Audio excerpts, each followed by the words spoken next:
Hey guys, this is Rich Fiesel, and so we are coming to the end of our third week here in Ohio of the schools being shut down and all of the students having moved to remote learning. I wanted to take a few minutes to talk to one of the people locally that is making this all possible. So I have Tim Papagala, who is one of the principals at Austintown Intermediate School, who is going to answer a few questions for us.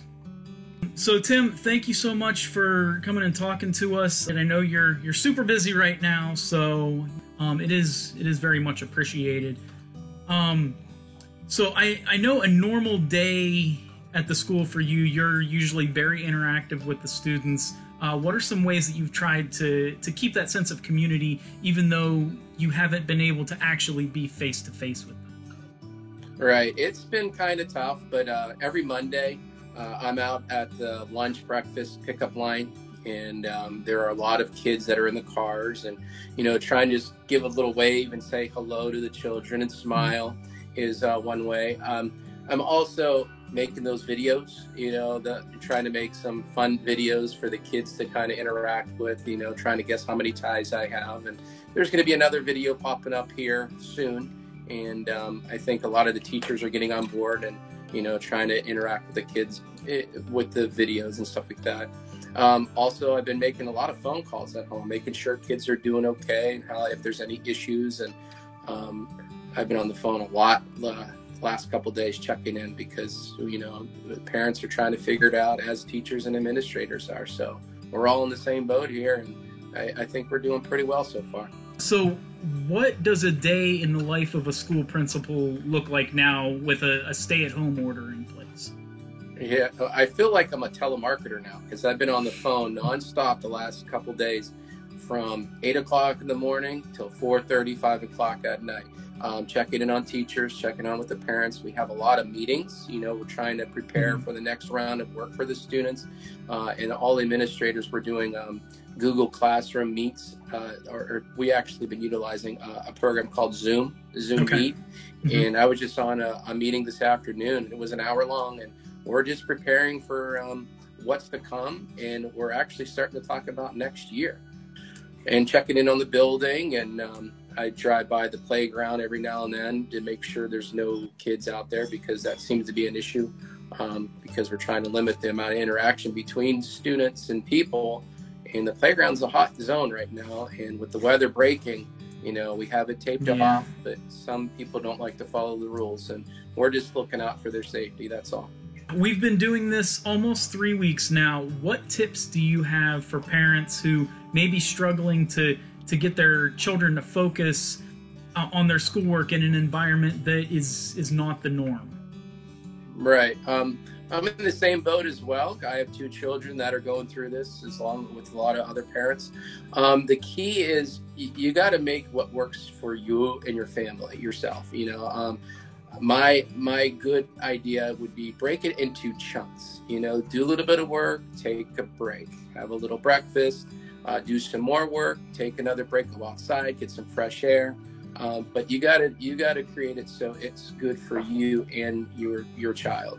And everyone's a little different. My older son, he just wants to sit in his room and complete his work and work all day long and not be bothered, so he doesn't have a whole lot the rest of the week. My other son, he's not like that. He's a little bit more energetic, and we kind of got to have him on some type of schedule. And if you do that, I think making some type of routine, whether it's schoolwork or even just chores around the house, keep the kids busy and try to make it fun, because the kids are really not sure right now what's going on. They know there's a coronavirus, but some of the children, they don't really understand what that is, and they don't understand the severity of it.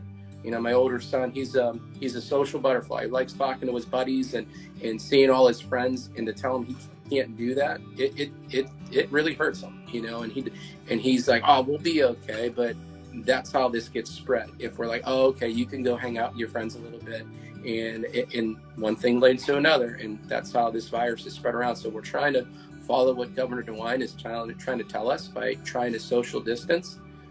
But for 2 teenagers in the house, it's very, very hard. Yeah, and I will say, as kind of an aside here, both of my kids the most excited I've seen them lately is when they're getting ready to do a video chat with their teacher, because they both love their teachers, and this is really robbing them of that interaction. And it's so the video chats are very helpful when it comes to that thing. You know, school, we're here to learn, but it's more than just that. You know, it is that socialization, and the children really do love interacting with their teacher and talking with their friends and peers. And I mean, and just to be at home, it hurts them a lot. And the meetings that they do with the Google Meets, it's really cool. My wife's a teacher. She's in the other room right now talking with her students, and just to hear their voices just light up when Mrs. Pappagallo comes on the screen and talks to the kids. I mean, school is more than just learning, and you know, and it puts a lot of things into perspective for a lot of people. So, watching your staff prepare and implement the remote learning with no notice whatsoever, from an outsider's perspective, was pretty impressive. How satisfied are you with how everything's been pulled off thus far? I'm beyond satisfied with our teachers. That we have an amazing staff. They really truly love their students, and you guys get to see it with your children, but I get to see the whole building and talking with the staff, and they're doing with the meets and just the preparation, because it was just thrown at us, and just to see them step up to the plate. And there's a lot of teachers out there that didn't really know what Google Classroom was or Zoom, and to learn it in like 2 days to get it ready for, you know, work.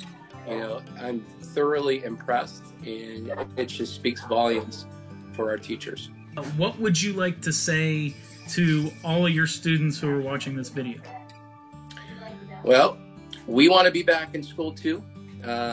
It's not an easy time we're going through right now, and your teachers and myself and Miss Owens, we do miss you guys dearly. We love seeing you in the morning. One of my favorite things is first thing in the morning, I get to walk the building. I walk all 3 floors, and I get to see the kids in the hallway, and I high five and fist bump, and I get lots of hugs, which all that's frowned upon right now, but that's something that's one of my favorite parts of the day, besides going home to see my family. But you know, it's going to be okay. Everything's going to work out. But what you got to understand, students, this isn't summer vacation. You know, we're home for a reason, and there's a virus out there that's, you know, getting a lot of people sick, and maybe some people in your family are getting sick. You know, that's why we're stressing wash your hands and the social distance part, staying away from different people. But you'll see your moms and dads at home working too. You know, that's kind of what you got to do also. You got to kind of do your schoolwork and take breaks and, you know, kind of enjoy the time. But, you know, we're not on summer vacation just yet. So, you know, complete your schoolwork, wash your hands, do your chores, and try not to drive your parents nuts.